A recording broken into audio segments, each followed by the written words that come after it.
Es como un discernimiento que ya está en el espíritu del hombre y de la mujer de Dios, que eso funciona en el mundo espiritual. Como que tú llegas a un lugar y tú hablas español y de pronto te consigues con alguien que habla chino. No se van a entender. Si un chino te habla en chino, si un chino te habla en su idioma natal y te dice cualquier cosa, tú no lo vas a entender. ¿Por qué razón? Porque tú no entiendes ese lenguaje. Tu espíritu no entiende ese lenguaje, porque la fe es algo espiritual. La fe es algo espiritual dado por Dios. Primero, Jesús es el autor y consumador de la fe. La otra, hay un don de fe que es uno de los dones del Espíritu Santo. Quiere decir que los que caminan con Jesús y caminan con el Espíritu Santo tienen un lenguaje de fe, que es un lenguaje que es el único que el Padre entiende en los cielos. Dios no entiende otro lenguaje que no sea el lenguaje de la fe. ¿Alguien está entendiendo eso? Porque a Dios no lo va a mover lágrimas, a Dios no lo mueve el dolor, Dios no lo va a mover nada de eso. Cuando la mujer dijo, si tan solo tocar el borde de su manto, seré sana, es como que Dios dijo, ese es el lenguaje. Eso es el lenguaje que yo entiendo.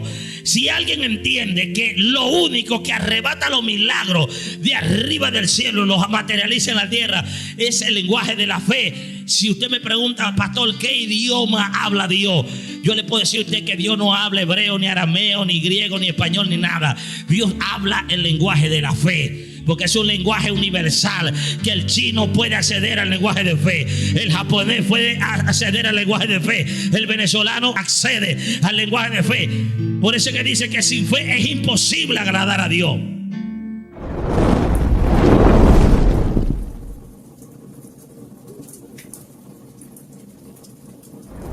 Vamos a levantarnos allí al verso 16, más o menos allí. Gloria a Dios, aleluya. Vamos a leer en el nombre del Padre, del Hijo y del Espíritu Santo. Mas él se apartaba a lugares desiertos y oraba.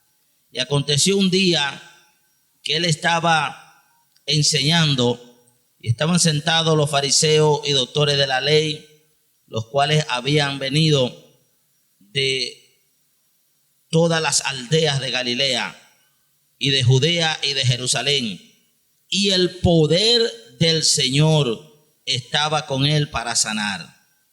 Y sucedió que unos hombres que traían en un lecho a un hombre que estaba paralítico, procuraba llevarle dentro y ponerle delante de él, pero no hallaban cómo hacerlo a causa de la multitud.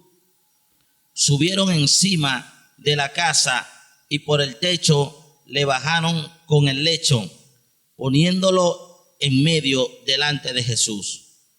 Al ver él la fe de ellos, le dijo, hombre, tus pecados te son perdonados.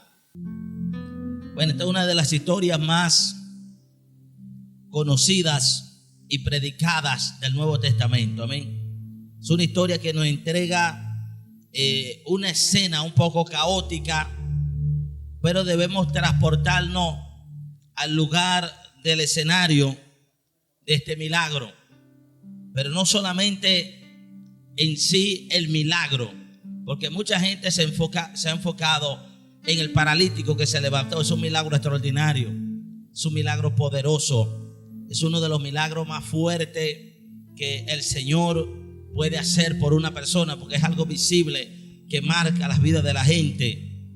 Pero tenemos que enfocarnos en qué nos enseñan los personajes que están involucrados para que este milagro ocurra. Y por qué razón no es la noche de ver al paralítico nada más, sino de ver a los otros hombres que estaban allí. Porque la Biblia me está diciendo que Jesús no vio la fe del paralítico.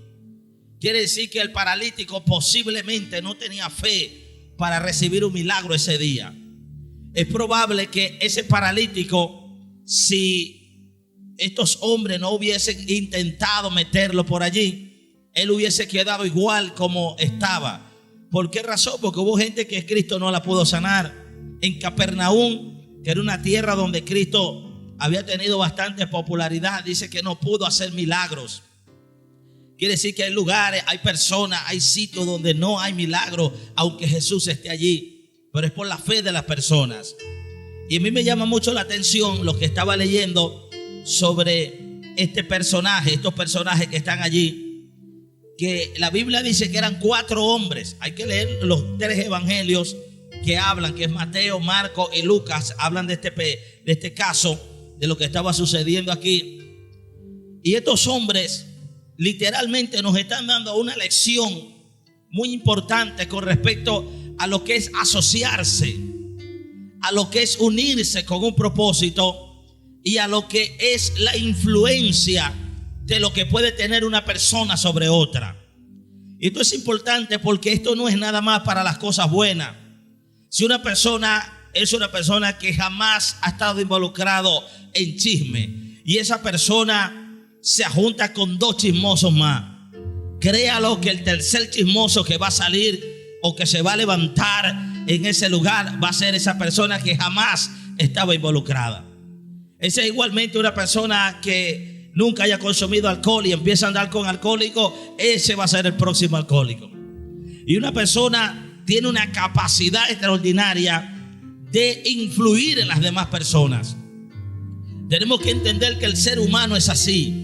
El ser humano es vulnerable a ser influenciado.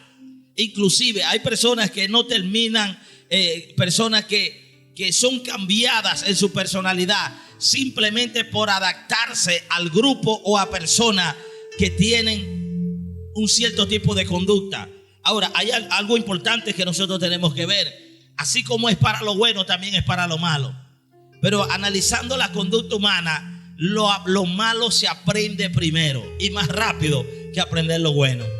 Yo recuerdo cuando estaban estudiando inglés en el Caracas Hilton, salieron unos cursos y nos dijeron, bueno, aquí quiere aprender inglés.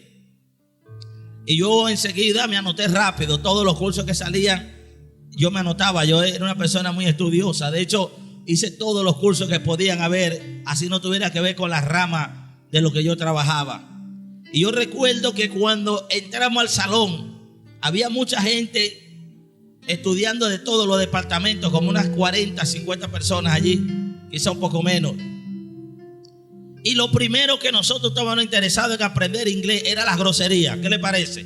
Puros profesionales, pura gente, oye, estamos hablando de gerencia, todo. Entonces, lo malo es lo que el ser humano quiere aprender de primero. Entonces, así también las cosas malas se pegan rápido. De allí es donde nosotros, los hombres de experiencia y los padres de familia, están aquí, me van a dar la razón. Es que tenemos cierto cuidado con nuestros hijos. Presten atención nuestros hijos. De allí es donde viene uno, cuidado, no te ajuntes con ese. Y uno, pero es que él no es nadie, él es un amigo, ella es una amiguita. Y uno, yo sé por qué se lo estoy diciendo, no te quiero ver junto con él, pero es que no me va a pasar nada. Y los jóvenes, y cuando hablo de jóvenes ahorita, estoy hablando a los jóvenes físicamente, pero también hay jóvenes espiritualmente, que tienden a tener malas conductas, pero no que sean propias de ellos, sino que la adquirieron por andar con personas que tenían una mala conducta. Y las cosas de Dios no escapan de eso. Las cosas de Dios no escapan. De allí donde vienen predicadores que eran hombres sanos, una mente limpia, una mente sana, y se juntaron con un predicador corrupto, y al tiempo hay 2 corruptos caminando en un ministerio. Yo en estos días hablé con un hombre de Dios muy amigo mío que ahora no está aquí en el país, se fue fuera del país, y él me lo dijo con todo su corazón. Me dijo, William, con toda honestidad yo se lo digo, yo me eché a perder desde que yo empecé a caminar con ese predicador. Y yo sé que nadie corrompe a nadie, pero tanto andar con él para arriba y para abajo, fueron años caminando.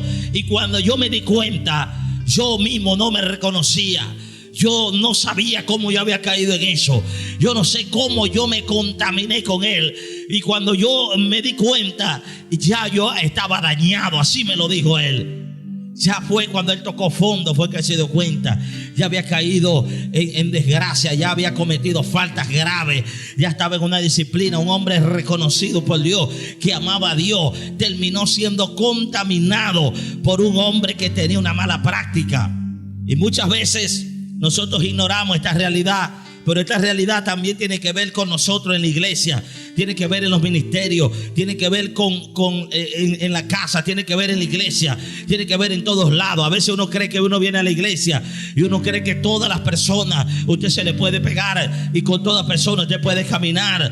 No, hermano, no es así. Usted tiene que saber con quién usted camina, con quién usted anda, aún dentro de la propia iglesia, porque la iglesia está llena de gente imperfecta que van camino a la perfección. Gente que apenas van caminando y vinieron por esa puerta quizás desbaratado en su vida con muchas cosas que no son de Dios. Y si usted, cuando usted lo ve, usted simplemente mira la apariencia o ve a esa persona y crea un lazo de amistad, y usted empieza a unirse a esa persona, a caminar con esa persona, y si tú no eres capaz de influenciarlo a él para lo bueno, literalmente él te va a influenciar a ti para lo malo. Por eso es que Jesús decía que se conviertan ellos a ti y no tú a ellos. Jesús caminaba con fariseos también, pero ¿sabe qué terminaron siendo los fariseos? Terminaron convirtiéndose a Cristo, porque Cristo tenía un poder de influencia fuerte. A menos que esa persona para ti sea una gran bendición para tu vida, no deje que te arrastre a ti, sino que que tú lo lleves a él, al lugar y a la posición donde debería estar. Hay un poder fuerte en la influencia. Yo entendí esto. Y es una de las cosas por qué a veces yo soy un poco aislado en las cosas, en reuniones, en confraternidad, en amistades con la gente. Me cuesta ahorita cuando alguien me dice amigo, eso me pega un poco fuerte esa palabra.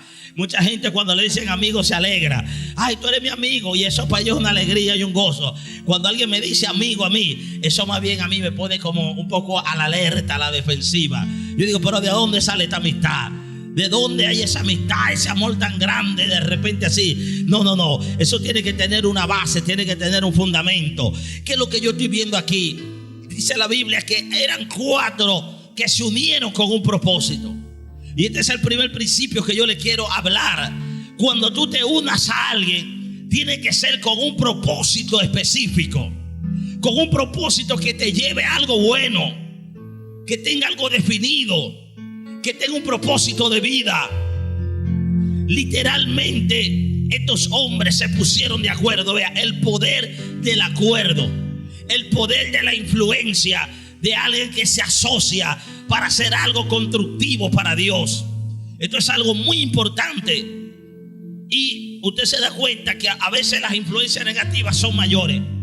Todos los que estamos aquí, que tenemos más de, qué sé yo, una edad, que no somos ningunos niños, usted se da cuenta que en los liceos, en los colegios, siempre el que era más malo, el que era más terrible, más endemoniado, era el que buscaba más a todos los estudiantes. Y si había alguien que era muy santico o muy aplicado, o era una persona que estudiaba mucho, que era una persona correcta, a ese siempre lo tenían como el loco del salón o el que menos tenía amigos. ¿A cuánto le pasó eso así? ¿O cuántos se dieron cuenta de eso? Pero si había uno que era el más malo, era el que gritaba, era el mala conducta, era el que hacía algo incorrecto, entonces todos lo buscaban, era como el más popular. Ahora, ¿qué sucedía allí? Gente sana terminaba siendo influenciado por una persona así. Y hoy hay gente destruida en las drogas, gente destruida en el alcohol, gente destruida en muchas áreas, simplemente por las personas con las cuales se asociaron, simplemente por con quién se unieron. Mujeres que eran mujeres sanas, mujeres de su hogar, mujeres que tenían una mente sana, usted me debe entender, en muchas áreas.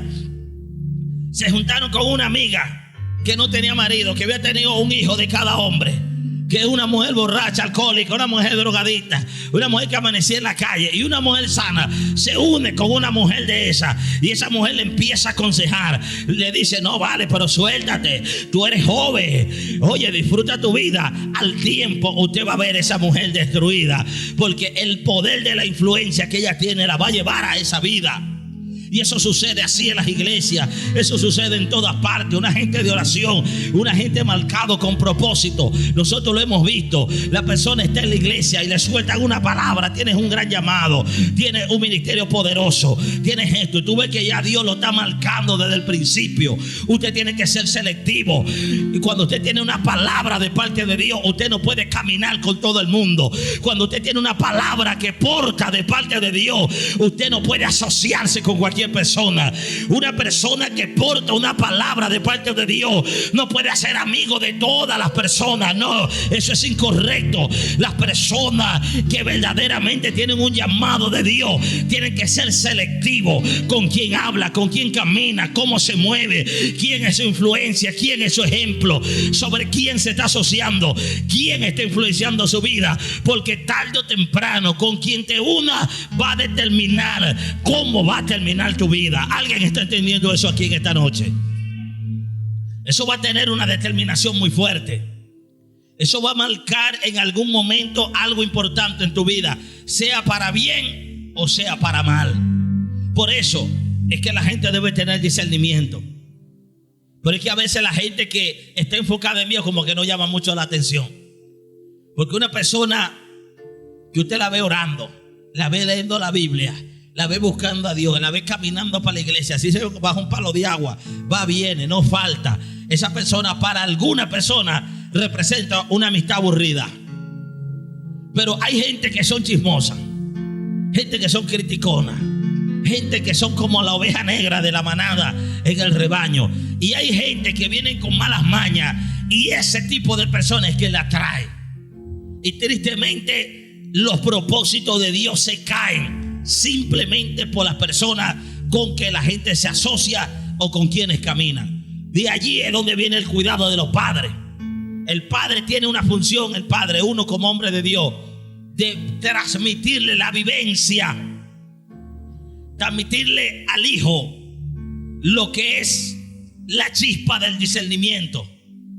Porque tristemente cuando usted le dice a un hijo, mira, ese hombre, ese joven, yo lo veo mal, hay cosas que yo veo, hermano, en el futuro de la gente que tiene malas mañas, que yo le he dicho por lo menos a José, ese muchacho que está ahí va a morir joven, le digo yo.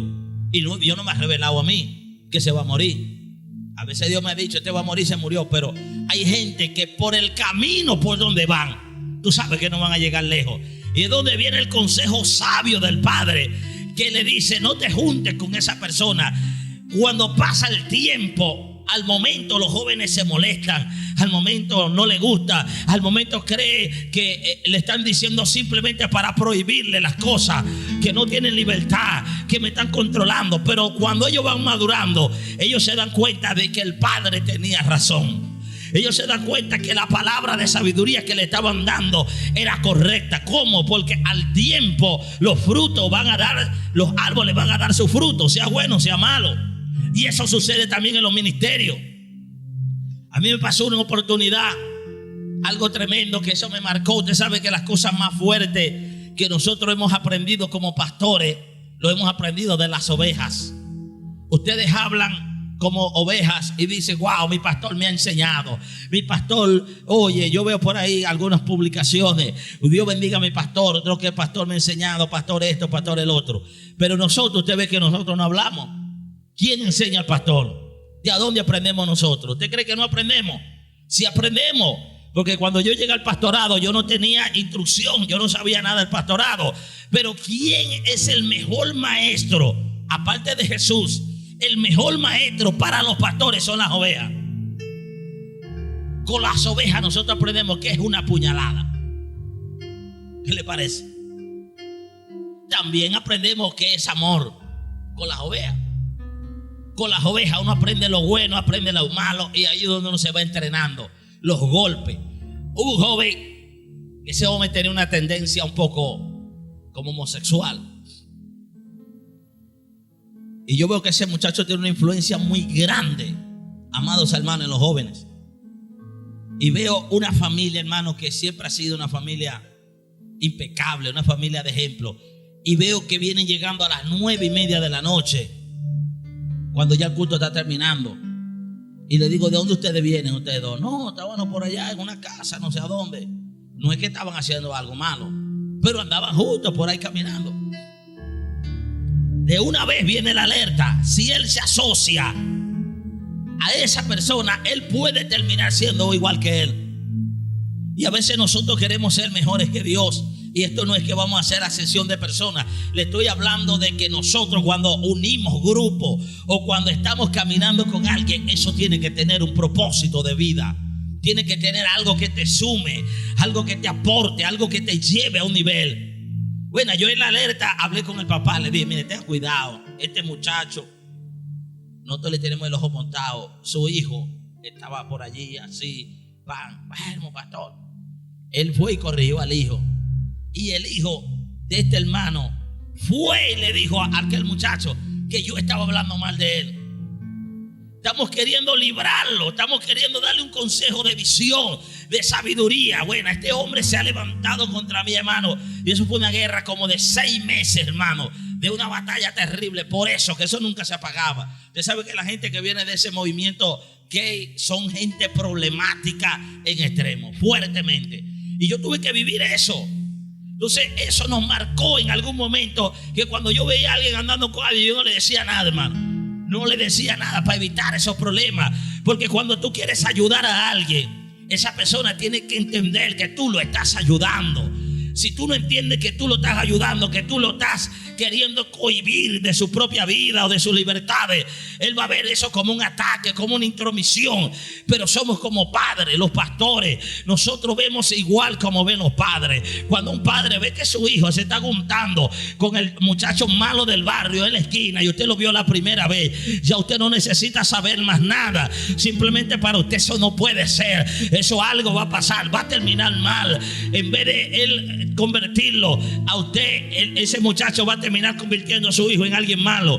Entonces cuando vienen esas alertas, no solamente de los pastores, esas alertas vienen de los líderes, esas alertas vienen de las madres, esas alertas vienen de los padres, esas alertas vienen de la gente que ama, de la gente que cuida a los demás. De allí es donde vienen esas alertas. Por eso ustedes tienen que estar muy pendientes de sus hijos, de su familia, de todo lo que está sucediendo, porque la influencia de alguien va a determinar en algún momento dónde termina esa persona. Y yo estoy hablando de que de repente hay gente que pueda tener algún problema y se asocia a ti, pero cuando tú estás claro, tú no te vas a dejar arrastrar, tú lo llevas a él al propósito. Y eso es lo que vemos en esta enseñanza. En esta enseñanza vemos 4 hombres que están diciendo, vamos a ponernos de acuerdo, vamos a unirnos. Y vea por qué se unieron, para un fin. Y el primer fin era llevar al paralítico delante de Jesús. ¿Quién era este hombre? No sé. ¿Qué había hecho? No sé. Pero lo que yo sí sé es que este hombre, cuando está frente a Jesús, voy a empezar de lo último hacia adelante. Jesús, antes de sanarlo, primero le dijo, tus pecados te son perdonados. Este hombre tenía un problema, algo había hecho, aunque todos somos pecadores. Pero Jesús, cuando lo ve, lo primero que trata es con el pecado. Lo primero que trata con su condición espiritual. Y estos hombres están procurando llevar a este hombre delante de Jesús. Y aquí nos deja una enseñanza. Cuando uno se una, tiene que unirse con un propósito. ¿Cuál es? Acercar a la gente a Jesús. Llevar la gente a Jesús. Estas personas estuvieron dispuestos a hacer algunas cosas que pasan desapercibidas en la lectura. Lo primero, que esta gente se unieron porque ellos tenían fe. Dígale que dígale que tenga a su lado, hay que unirse con gente de fe. Si no tiene alguien al lado, háblale a la silla por fe. Alguien va a estar sentado al lado suyo el día de mañana ahí.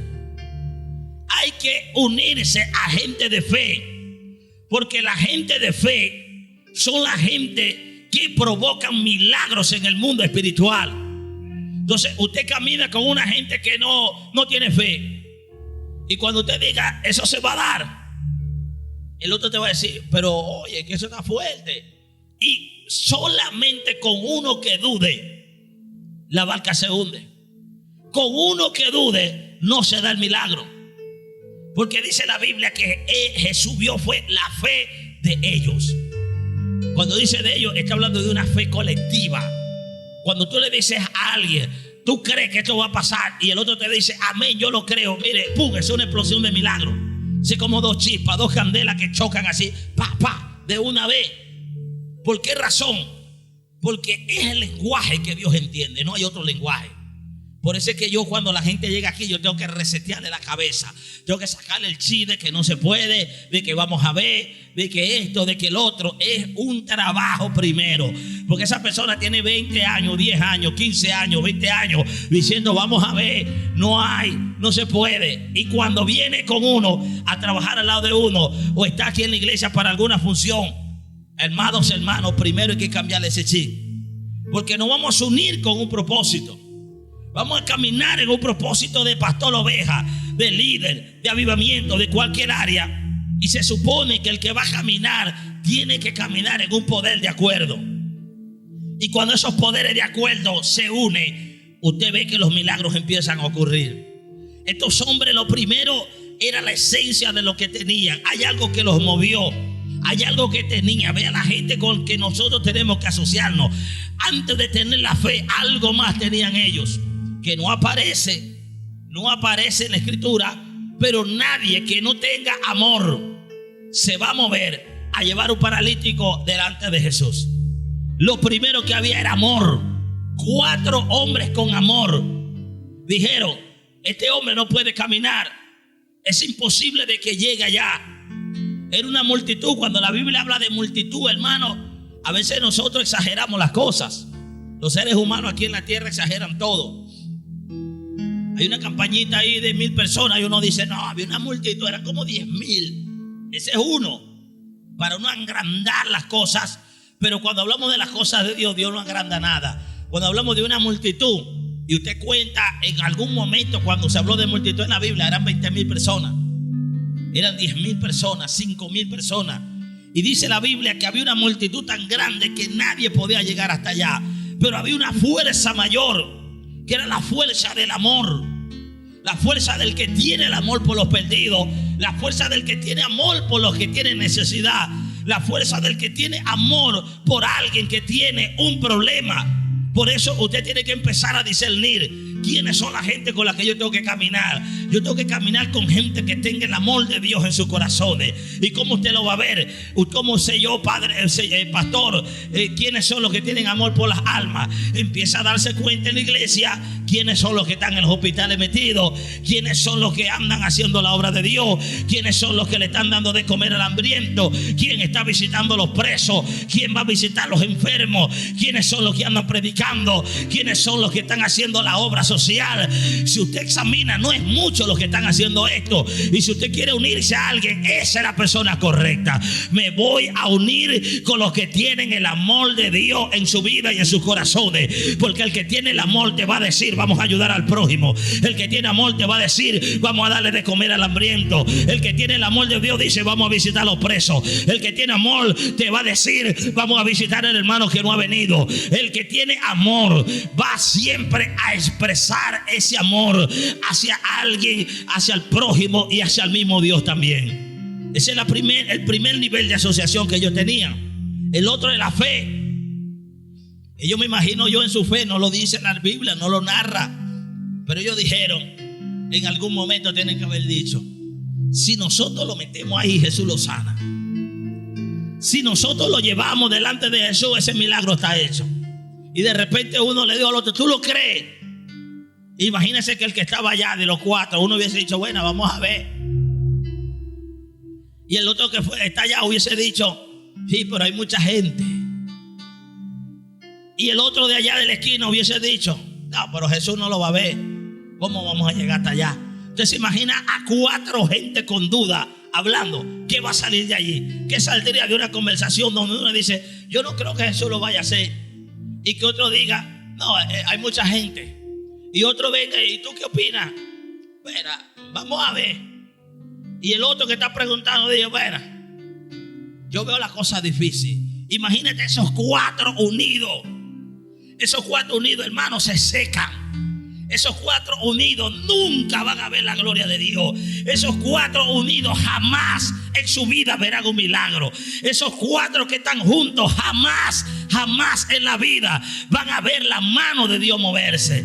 Por eso, cuando yo camino en un nivel de fe, que cuando alguien dice algo negativo, eso choca conmigo.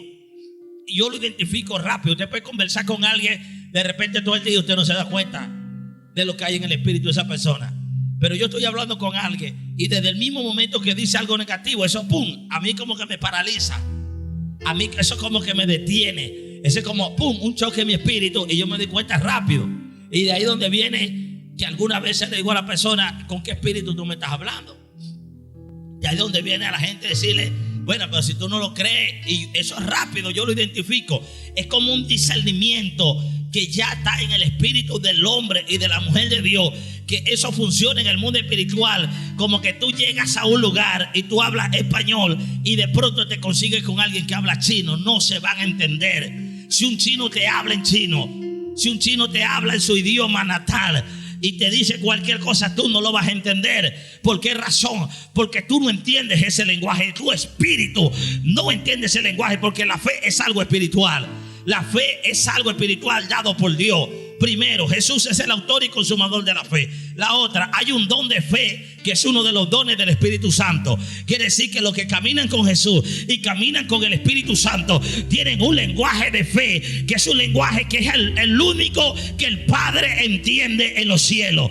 Dios no entiende otro lenguaje que no sea el lenguaje de la fe. ¿Alguien está entendiendo eso? No hay otro lenguaje. Yo le voy a explicar cómo funciona eso. Le voy a poner un caso dramático, porque nosotros somos muy sentimentales. Uno ve una mujer con un dolor, una puntada o algo, y uno dice, oye, Dios mío, sánala, porque es una mujer y aquella mujer necesita ese milagro, pues, porque es una mujer. Pero yo veo la mujer del flujo de sangre, 12 años, diga conmigo, 12 años. 12 años con un derrame intrauterino. Un derrame de sangre que es algo que la estaba secando. Dice la Biblia que gastó todo. Dice que fue a los médicos. Hermano, a usted le sorprende que esa mujer tuvo 12 años enferma y Dios no la sanó. Porque a Dios no lo va a mover lágrimas, a Dios no lo mueve el dolor, Dios no lo va a mover nada de eso. Cuando la mujer dijo, si tan solo tocar el borde de su manto, seré sana. Es como que Dios dijo, ese es el lenguaje. Eso es el lenguaje que yo entiendo. Si alguien entiende que lo único que arrebata los milagros de arriba del cielo y los materializa en la tierra es el lenguaje de la fe. Si usted me pregunta, pastor, ¿qué idioma habla Dios? Yo le puedo decir a usted que Dios no habla hebreo, ni arameo, ni griego, ni español, ni nada. Dios habla el lenguaje de la fe, porque es un lenguaje universal, que el chino puede acceder al lenguaje de fe, el japonés puede acceder al lenguaje de fe, el venezolano accede al lenguaje de fe. Por eso es que dice que sin fe es imposible agradar a Dios. Es imposible. Así que nosotros tenemos que aprender a caminar en ese lenguaje. Y no solo eso, asóciate de gente con fe. Porque si tú tienes fe y el otro también tiene fe, algo va a suceder, algo va a pasar. Pero la duda es algo tan explícito en la Biblia que dice que Pedro en algún momento simplemente miró y se hundió rapidito en medio del agua. Pero si usted camina y usted congela una imagen que fuera una película, usted ve a Pedro diciendo, Jesús, si eres tú, di que manda que yo vaya hasta el agua. Y Jesús le dijo, ven. Y dice que él se bajó de la barca y dice la Biblia y andaba sobre las aguas. Y usted para la película ahí como una pausa, pum, y la detuvo. Usted deja esa película ahí, la deja ahí, no la mueva de ahí usted no va a ver más películas. Usted la paró y dejó esa pantalla congelada ahí. ¿Qué significa congelar la imagen de Pedro caminando sobre las aguas? Es lo mismo que un hombre y una mujer de Dios decida sacar la duda de su vida y desde ese día caminar en un lenguaje de fe. Eso va a quedar congelado en tu espíritu, y donde tú vayas vas a caminar sobre las aguas. Donde tú te muevas, donde tú vayas, donde tú camines, alguien tiene que pasar en esa etapa y quedarse ahí, no pasar al siguiente nivel. Porque ¿cuál es el siguiente cuadro? Que vio la tormenta y se hundió. Aquí hay gente que no están para hundirse. Aquí hay gente para que Jesús le diga, sal de las aguas, sal de la barca, y quedarse caminando sobre el agua. Si tú te hundes porque tú quieres, Jesús te da la orden de salir de la barca y tú te hundes si tú quieres. ¿Cómo es lo que tú te hundes? Con tu duda. La duda es la que hunde al hombre de Dios. a la mujer de Dios. Es como decir, de parte de Dios lo sobrenatural está allí. Si alguien se está hundiendo, no es culpa de Dios. No, que me estoy hundiendo, le voy a echar la culpa a Cristo. Si te estás hundiendo, si tu economía está hundida, si tu ministerio se está hundiendo, si tu vida personal se está hundiendo en las aguas, no le eches la culpa a Jesús. Porque el propósito de Jesús es que tú veas la gloria y que tú camines sobre las aguas. Por eso es que estos hombres se unieron y tuvieron que haber estado de acuerdo en algo. Pues yo no creo que hablaron por señas. No dice la Biblia que sean mudos.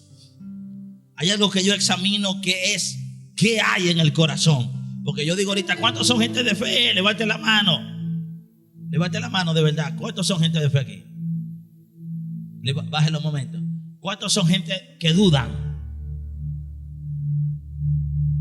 Allá levantó las manos. Otra ya, dos.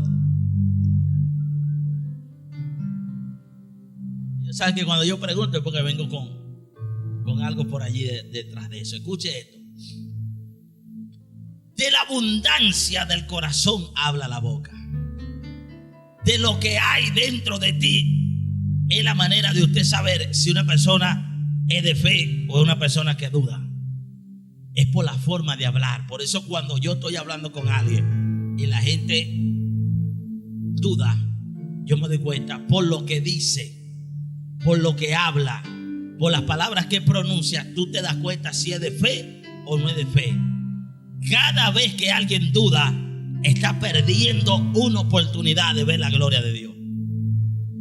¿Usted sabía que es diario que Dios quiere mostrar su gloria?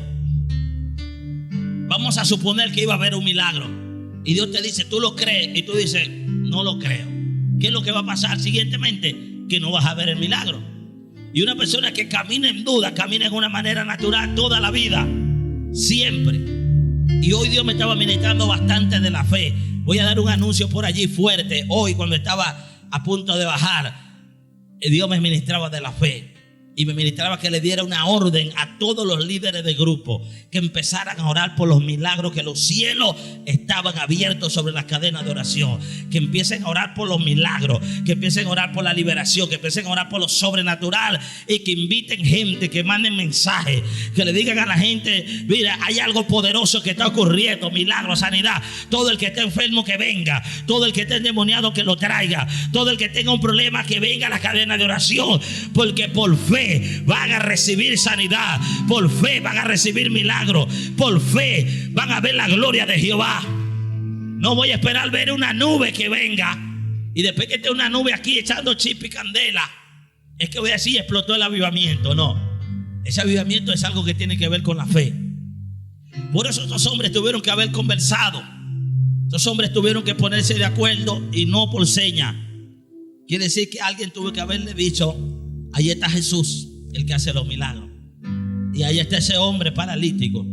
Yo creo que si nos unimos entre los cuatro, porque yo solo no lo puedo cargar, pero si alguien más cree junto conmigo, si alguien más cree lo que yo estoy creyendo y lo llevamos a donde está la gente, donde está Jesús, Él lo puede levantar.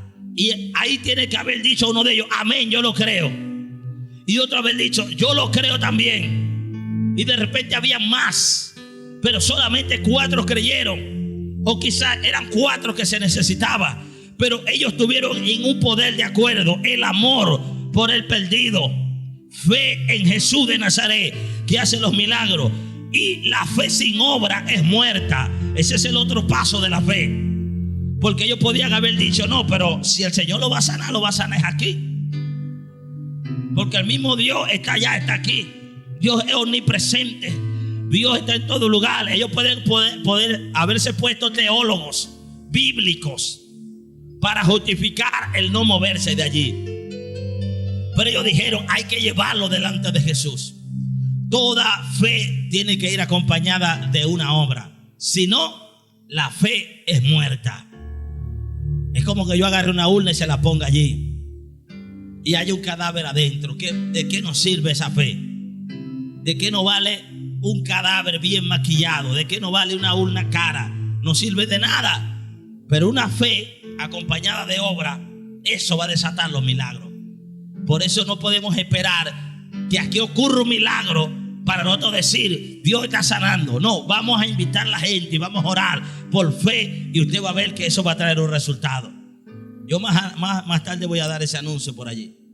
Ahora, ellos tuvieron que ponerse de acuerdo. Pero vea, cuando una gente de fe se emprende algo y hay una asociación con quien tú te unes para un propósito, siempre en la Biblia nos enseña que van a haber barreras. Cuando viene una bendición grande para tu vida, van a haber obstáculos. Por eso es que la gente siempre dice que antes de que amanezca, siempre la noche es más oscura. Esos son lemas que la gente utiliza. Pero yo siempre veo que antes de manifestarse un milagro, pareciera que viniera una oposición a ese milagro. Siempre, en todas las áreas. Por ejemplo, cuando Dios le dijo a Moisés, ya es tiempo de sacar a Israel de Egipto, pareciera que lo que tenía era que ir y decirle a Egipto, vámonos, al pueblo judío, vamos a salir. Pero cuando usted se da cuenta que él va con el propósito y la orden dada de parte de Dios, viene Faraón y dice, no lo voy a dejar ir. Entonces el que no tiene fe o el que no conoce a Dios dice, no era de Dios, no era el tiempo de Dios. ¿Usted no ha escuchado gente decir que no era el tiempo de Dios? No es que no era el tiempo. Lo que pasa es que cuando vino la oposición no supiste identificar el proceso. Que antes de una bendición viene un levantamiento. Que antes de una bendición viene una resistencia. De que antes de que una victoria sea entregada, la batalla se pone madura. Y la gente se rinde cuando ya está cerca de una victoria grande.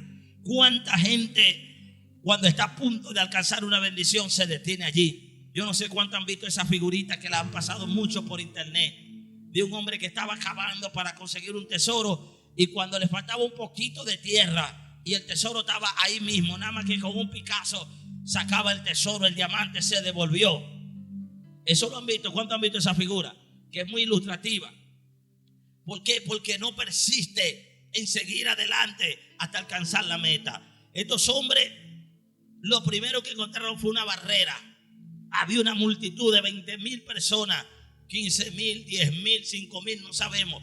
Pero la Biblia dice que era una multitud. Quiere decir que entre el milagro, aunque tenga fe, y el milagro que necesitas, hay una barrera. Van a haber barreras que quieren detener el trabajo de Dios. Van a haber barreras que quieren detener lo que Dios está haciendo en la vida de la persona. Antes de un milagro viene un levantamiento. Usted se da cuenta que para conquistar Jericó había un río.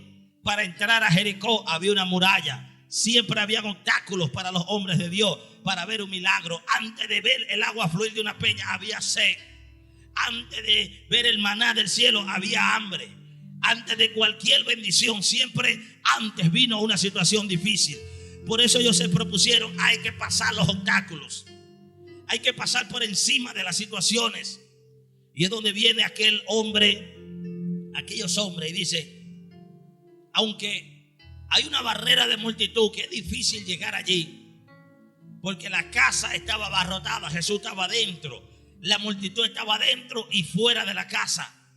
Es donde ellos tienen la gran idea de vamos a meterlo por el techo. Uno tiene que entender qué significa meter ese hombre por el techo, porque nosotros somos latinos, vivimos en Venezuela, y cuando uno le hablan de techo, uno lo que ve es para arriba y ve una lámina de zinc y unos ganchos. ¿Verdad que sí, manuales? Uno dice, bueno, un andamio. Uno lo que piensa es en un andamio, piensa en una escalera, piensa en un destornillador, en una llavecita número 8. Saco 6 láminas esas o 4 láminas y por ahí uno...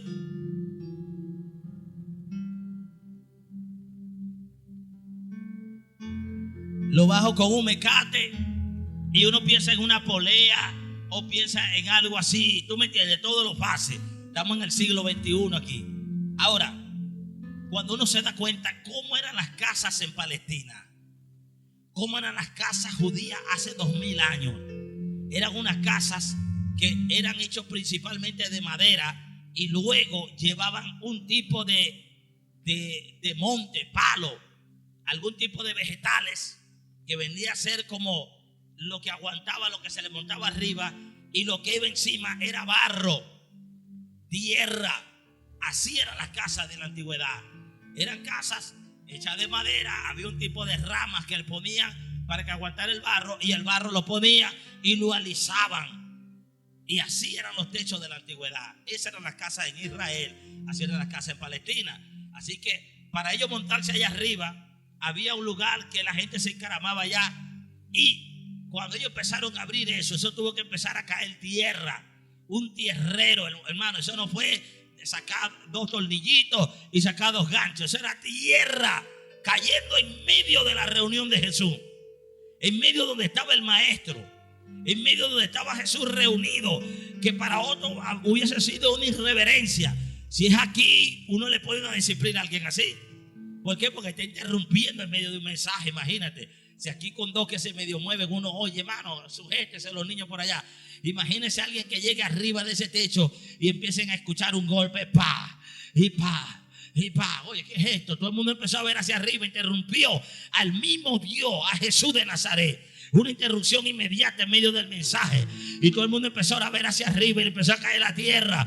Y empezó a verse la primera mano. Empezó a verse el primer hueco. Y empezaron a abrir un hueco. Una persona tiene, amados hermanos, una dimensión entre unos 50, unos 70, unos 80 de estatura. Y la camilla donde estaba este hombre tenía que ser más grande que el cuerpo donde estaba puesto. Quiere decir que ese lecho era una camilla de aproximadamente 2 metros. Y para poder entrar por allí tenía que tener un poquito más allá de los 2 metros. Quiere decir que ese hoyo por lo mínimo tenía entre 2,5 metros por 1,5 metros de ancho, donde pudieran descolgarlo, donde pudiera entrar acostado. Así que eso no fue un huequito como uno ve un huequito de esos donde ve la luz ahí. Eso fue un hoyo gigante. Eso fue escombro. Y usted sabe que la tierra rinde. Usted saca un poquito de tierra y cuando usted ve para allá, eso es un montón de tierra. Y wow, yo me imagino a Jesús observando eso, diciendo, esta gente está loco. Y la gente diciendo, ay, me va a tumbar la casa. Y el hombre que él diciendo, oye, ¿cómo me van a acabar la casa? Porque después eso había que acomodarlo, hermano. Eso no se iba a quedar así. Eso tuvo que haber sido un escándalo. Eso tuvo que haber marcado a Jesús. Eso tuvo que haber detenido lo que se estaba haciendo en ese lugar. Y eso no duró en 1 minuto. Eso no fue que abrieron un huequito y bajó. Eso tuvo que haber durado algunos 15 minutos, algunos 20 minutos, alguna media hora mientras rompía, mientras amarraban el hombre, mientras lo subían allí. Y era un frenesí, la multitud afuera y la gente adentro. Fue tanto así que Jesús, cuando lo estaba viendo, Jesús estaba admirado de los hombres que estaban haciendo eso. Para otro era una locura. Para otro era un fuera de orden. Para otro estaban acabando con una casa que no era de ellos. Para otro era un desorden. Para otro era algo que no estaba de acuerdo con la norma de la sociedad en ese tiempo. Pero es que la gente de fe son así. La gente de fe hacen cosas que parecen locura. La gente de fe hace cosas que rompen el patrón. La gente de fe hace cosas que los demás no se atreven a hacer. La gente de fe siempre marca una diferencia. Al final, el que estaba loco siempre termina teniendo la razón. Cuando se la dan, cuando ven el milagro, cuando ven la sanidad. Esa gente tuvieron que estar molestos. Esa gente dijeron, lo que bajen de ahí me tienen que pagar mi casa. Cuando bajen de ahí los meto preso. Cuando bajen de ahí los mato. Cuando bajen de allí, mire, vamos a tener un problema grande. Lo que no saben ellos, que cuando el paralítico se levantara, nadie se iba a acordar de techo, nadie se iba a acordar de tierra, nadie se iba a acordar de problemas, nadie se iba a acordar de que habían roto el techo. Todo el mundo iba a estar glorificando a Dios. Todo el mundo iba a decir gloria a Dios, gloria a Dios, gloria a Dios, gloria a Dios, aleluya, a su nombre. Así que lo que vayas a hacer, hazlo. No importa que la gente no crea. Al final van a tener la razón. ¿Usted cree que nosotros por aquí hay una gente que dice que esto es una secta? No, eso es una secta. Porque esa gente ora y ora y ora y ora. Una bradera. Y esa gente no duerme y esa gente no descansa y esto. Pero estamos locos, pues. Déjeme con mi locura. Yo me siento bien así loco como estoy. Me siento perfecto ahorita. Ahorita me siento mejor que nunca. Me siento extraordinario con mi loquera así. Esta mañana yo me levanté a las 4:30 más o menos y no podía dormir, hermano. No puedo dormir porque tengo el espíritu agitado. Tengo el espíritu activo. Y yo tenía que ir hoy a las 6 de la mañana para Opata a sacar la cédula, a buscarla. Y tú sabes que cuando uno tiene que pararse temprano, uno no duerme, porque la mente está que tiene que parar en un ratico. Es como peor. Amados hermanos, agotado, cansado del trabajo de ayer, subí, no me quedé en la cadena de oración aquí, subí a las 12. Y después que estaba allá arriba, yo dije, la lógica es que me cueste 3 horas y me pare para allá a sacar la cédula. Pero después algo me impulsó. Dije, no puedo sacrificar lo de Dios y lo del Espíritu. Porque ¿a dónde está el sacrificio? ¿A quién le voy a restar las 3 horas? ¿A mi cuerpo, a mi vida, para ir más descansado? ¿O prefiero quedarme orando y trasnochado, pero ir a buscar la cédula? Y me puse a orar. Y después no podía dormir. Y usted sabe que una persona que no ha dormido tiene que caer muerto ahí, hermano, y pararse a las 1 de la tarde, a las 12, si se acuesta a las 5 de la mañana. Yo le dije al Espíritu Santo, voy a poner el reloj a las 6 en punto. Voy a dormir 1:40 más o menos. Pero yo quiero algo. Yo quiero que tú me despiertes antes de que suene esa alarma. Porque humanamente es imposible. Humanamente es imposible. Te va a caer desplomado y con 1:30 usted no se va a recuperar. Usted está bien dormido. Hermano, faltando 15 minutos para que sonara la alarma, el Espíritu Santo me despertó solito, sin sueño. Yo estuve dando vueltas. Yo llegué como a las 10 de la mañana, no tenía sueño. Me fui por Puerto Ordaz, vine, comí como a las 2:30, sin sueño, hermano, para testimonio. Ahí está Leo. Y me acosté allá. Y para poderme quedar dormido, tuve que poderme ver una predicación ahí al rato, porque me quedé dormido. Eso es locura para algunos. Es locura para algunos lo que uno está haciendo aquí, pero estamos haciendo algo de fe y de obra, y rompiendo un techo. Estamos haciendo algo que nadie lo puede hacer con su conciencia normal, pero sabemos que vamos caminando ante un propósito y nos estamos asociando, nos estamos uniendo para un fin, para unirnos en un fin común, que es buscar la presencia de Dios, que es buscar la gloria de Dios en nuestra vida. Por eso es importante que nosotros nos asociemos con la gente que verdaderamente está haciendo lo correcto. Tenemos que tener eso en cuenta. Una de las cosas que veía aquí es que dice la Biblia que el poder del Señor estaba con él para sanar. Y aquí vuelve el principio, la revelación del principio. Con quien tú te asocies terminará influyendo en tu vida. ¿Con quién se asociaba Jesús? Uno dice que con nadie. Cualquiera lo ve por encimito, no dice, pero es que Jesús andaba solo, iba a orar solo. Pero es que el Espíritu Santo es una persona. ¿Cuántos sabían eso? ¿No lo saben o sí lo saben? Es una persona. Y cuando Jesús se iba a orar, iba a asociarse con esa persona divina que es el Espíritu. Cuando tú buscas a Dios y tú te arrodillas a orar y tú crees que el Espíritu Santo es una corriente, que es un viento que anda por ahí dando vueltas, que es una electricidad, esa oración va a estar aburrida. Esa oración cansa, esa oración no tiene sentido. Es mejor acostarse. Pero cuando tú sabes que tú vas a hablar con una persona que siente, con una persona que razona, que habla, que escucha, que siente, que se alegra, que entristece, que intercede, que tiene todas las características de una persona, ya entonces todo cambia. Ya todo es diferente. Por eso Jesús se asociaba con el Espíritu Santo y eso terminó influenciando en su vida. ¿Cuál fue el resultado de caminar con el Espíritu? Un ministerio de poder. Que el poder caminara con él. Ahora vienen los apóstoles y caminan con Jesús. ¿Cómo terminaron ellos? Siendo los próximos hombres de milagro, de sanidad, de liberación. ¿Quiénes fueron? Los apóstoles. ¿Por qué? Porque caminaron con Jesús. ¿Por qué la gente que caminaba con los fariseos no creció su ministerio? Porque el que se juntó con fariseos terminó siendo un fariseo. El que se juntó con escriba terminó siendo un escriba. El que se juntó con un herodiano terminó siendo un herodiano. El que se junta con político va a terminar siendo un político. El que se junta con un frío va a terminar siendo un frío.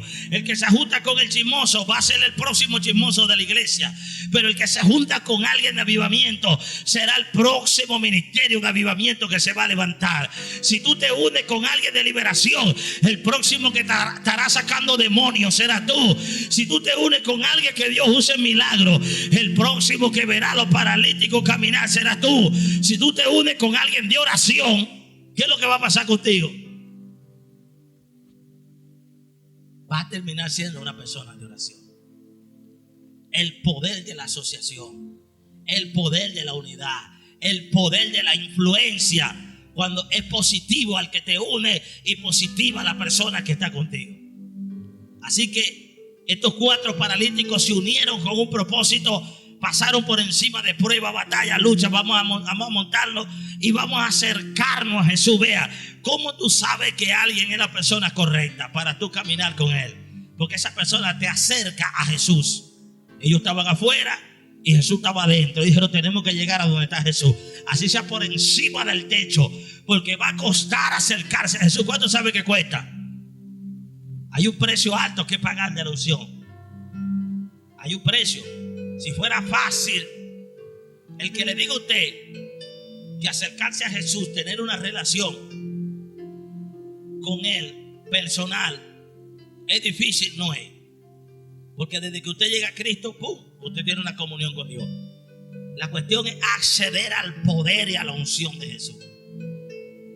Acceder a los niveles de gloria no es cualquiera. ¿Por qué razón? Porque eso cuesta estar con Jesús y pagar un precio. Y la gente no está dispuesta a pagar eso. La gran pregunta va a ser dentro de unos días, cuando llegue el 9 de julio, el 8 de junio. ¿Cuánto están dispuestos a seguir estando en la presencia de Jesús? Hay gente que está apurado porque terminen estos días para decir, oye, ya al fin salimos de esta ya. Ya terminamos, entonces va a acabar esas 3 horas, casi no duermo, tengo ojera. Pero sabe, los hombres de Dios que son de visión están forjando su carácter en Dios en estos 42 días. Estos 42 días es el hábito que los va a marcar para los siguientes meses de búsqueda. Eso es la gente de visión. La gente que no tiene visión está en la cadena de oración para que el líder no los regañe, para aparecer en la foto, para que el pastor no lo persiga, para decir yo tuve los 42 días. Pero es que la relación de Jesús no son por 42 días. La amistad del Espíritu conmigo no son por 42 días. La oración y la relación mía con Jesús es hasta que Él venga. Y la comunión con el Espíritu Santo es todos los días de mi vida hasta que Él venga. Así que el que está pendiente de los días para soltar al Espíritu y soltar a Jesús, le voy a decir algo: suéltalo ya. Déjalo, tú no lo mereces. No merece su amistad ni merece su presencia. Pero el que lo ama a Él no está pendiente de días, cuánto falta para terminar. Es como cuando usted no quiere estar en un lugar, usted ve la hora, cuándo es que nos vamos a ir, cuándo es que esto va a terminar, cuándo es que se va a acabar esta reunión, cuándo es que se va a cambiar esta fiesta. Una fiesta que usted esté y esa fiesta está mala, usted está incómodo viendo la hora para irse en el primer momento o la primera oportunidad que tenga, escapar de allí.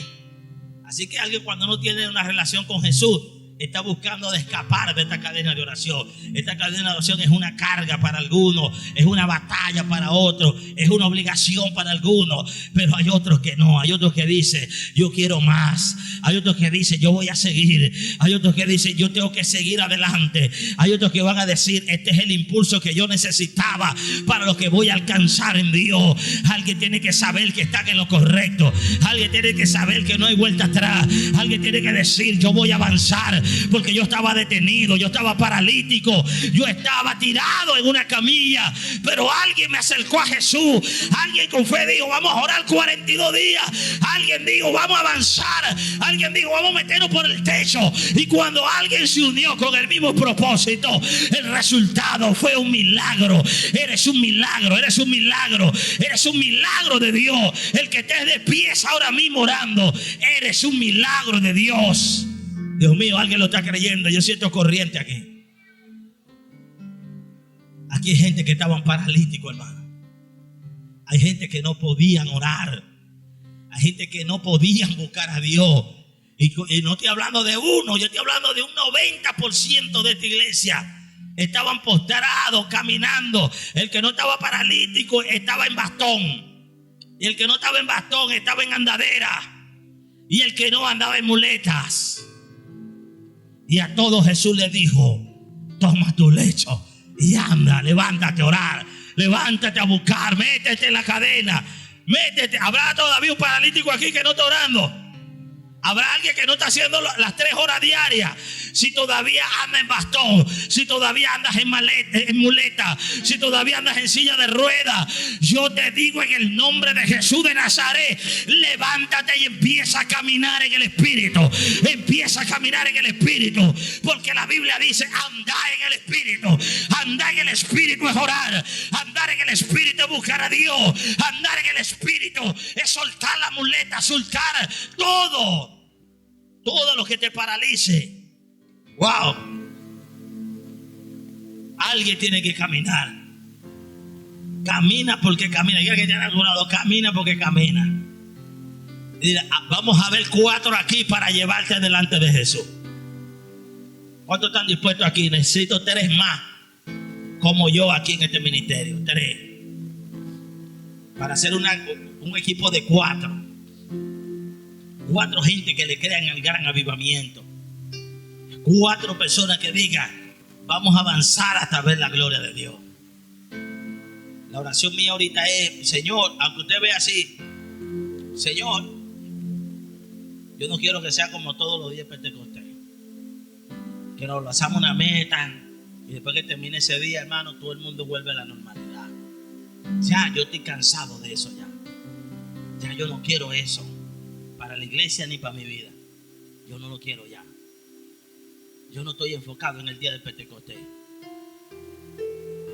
No. El que crea que está: ay, el día del Pentecostés va a caer la gloria de Dios aquí ese domingo. Más bien ese día para mí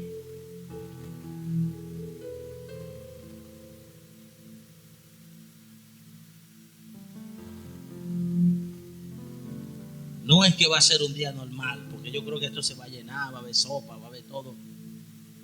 Pero el desafío de quienes son los que verdaderamente están conectados será el siguiente día o ese mismo día en la noche. Ese será el verdadero desafío. Yo creo que los que van a agradar a Dios, porque todo el pastor mandó 42 días, todo el mundo orando. Pero el domingo, día del Pentecostés en la noche, el Espíritu Santo de Dios va a estar aquí esperando por nosotros. Va a estar ahí en mi cuarto, va a estar allá en tu casa, va a estar en cualquier lugar, porque está en todos lados, a ver cuál es nuestra actitud ese día en la noche. Ese día el Espíritu Santo va a estar alegre con los que sigan buscando a Dios, y va a estar triste con aquellos que le van a decir: ya llegó el domingo, ya comí sopa, ya terminamos, y simplemente le van a dar la espalda al Espíritu Santo. Sí. Y le van a decir: no quiero nada contigo, o le van a decir: yo lo que quería era usarte para que ese domingo se viera algo glorioso allí. Eso es lo que yo no quiero. Yo no quiero usar al Espíritu Santo ese domingo. Yo quiero que Él me use a mí. ¿Cuántos están entendiendo?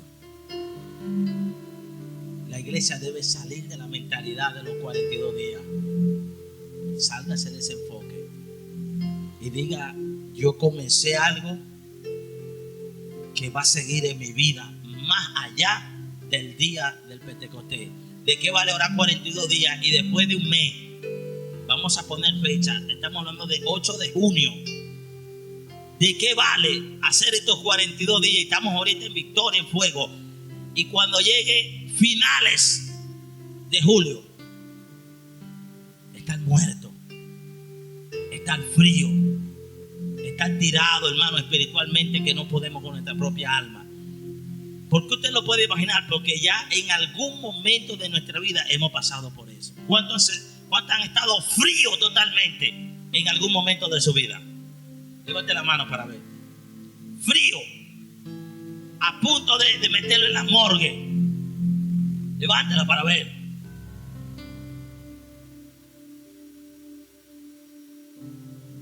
Yo también. Yo no quiero volver ahí. Yo no quiero que ese sea mi estilo de vida. Yo no quiero ser reconocido por alguien que avanzaba y se detenía.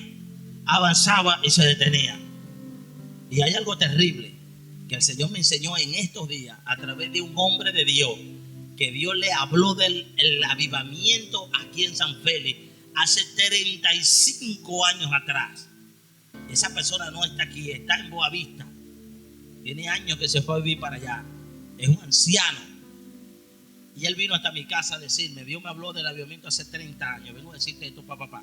Y me lo dijo así clarito. Me dijo, el problema de los avivamientos es que la gente golpea y después se detiene. Y cuando la gente se detiene, viene la arremetida del enemigo. Y ese es un ciclo que cuando ya el diablo lo está acabando, se vuelven a levantar y luego se detiene y luego viene el diablo a atacar otra vez. Es lo mismo que usted tenga un ring de boxeo y usted agarre al contrincante y usted llegó fresco y lo tiene contra las cuerdas y le da, lo noquea, lo tumba, lo deja medio moribundo. Y cuando ya lo tiene listo, usted se detiene. Usted deja que él se levante, que agarre aire, que le den agua, que lo asistan allá, que le curen las heridas allá en su esquina. Y luego aquel viene contra usted y usted tiene los brazos abajo. Aquel le va a dar con todo lo que tiene, porque sabe lo que recibió. Ahorita es fácil decirle al diablo, diablo fuera. Pero si usted se descuida, al terminar la cadena, después ese fuera diablo lo va a tener en su casa. Ahora el diablo le va a decir, ahora quién es el que va para afuera. Ahora quién es el que tiene pisado a quién.